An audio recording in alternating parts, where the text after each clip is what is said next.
Assalamualaikum kepada yang ada kebun ataupun ada hardware ke, korang nak buat angkat barang, korang beli kereta ni.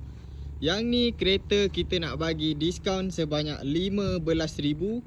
So korang tengok video ni sampai habis. Hari ni kita nak tunjuk sebiji Isuzu D-Max 2.5 liter manual tahun 2010. Kereta ni kereta yang cantik, owner lama pun tak pakai kasar. So korang tengok, kereta ni condition dia semua masih cantik. Yang ni bahagian depan, korang tengok lampu, grill semua cantik lagi. Cat pun masih ok, tak ada masalah. Tak ada cala ataupun kemek ke, tak ada. Sport rim yang ni owner dah tukar.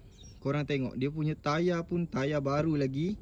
Memang bunga tebal lagi. Korang tengok, bahagian tepi ni semua cantik. Yang ni siap ada doorstep. Korang tengok, yang ni full spec so dia datang dengan door handle chrome. Korang tengok, bahagian belakang ni pun semua cantik lagi. Kereta condition 9/10.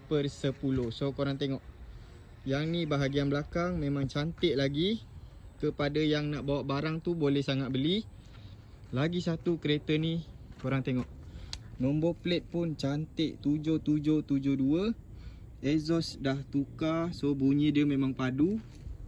Korang tengok bahagian belakang ni, tak ada pun pecah-pecah ke apa, tak ada. Cuma yang ni kita belum bagi bersih. So kalau korang beli nanti kita bagi bersih. Korang tengok, bahagian dalaman pun cantik korang tengok. Ni bahagian dalaman dia. So player dah tukar, player touchscreen. Steering cantik, gear knob pun cantik, seat masih cantik, kemas lagi, tak ada kotor-kotor. So kereta memang bersih.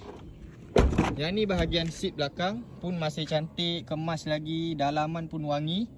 Siap ada kapet dadu lagi. So macam mana? Korang nak beli ke tak beli? Harga asal untuk kereta ni RM35,000.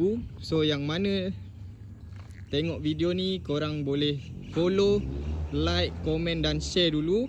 Kita nak bagi diskaun sebanyak 15,000. So harga kereta ni sekarang RM20,000 sahaja. So yang mana berminat, cepat-cepat kontak nombor dalam video ni. Siapa lambat, maaf, memang tak dapat. So itu saja. Assalamualaikum.